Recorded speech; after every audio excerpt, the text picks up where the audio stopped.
पाराचनार में रास्तों की बंदिश के खिलाफ आज छठे रोज भी शहरियों का धरना जारी है। तहसील चेयरमैन अपर कुरम आगा मुजम्मिल हुसैन के मुताबिक रास्तों की बंदिश के दौरान इलाज और सहूलियात न मिलने के बायस 100 से जायद बच्चे दम तोड़ चुके हैं।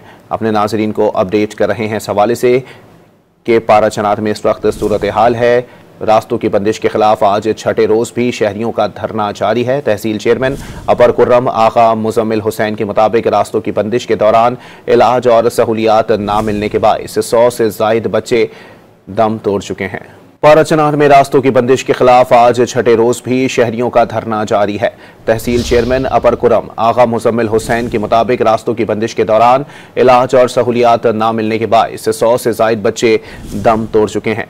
अपने नाजरीन को अपडेट कर रहे हैं इस हवाले से कि पाराचनार में इस वक्त सूरत हाल है।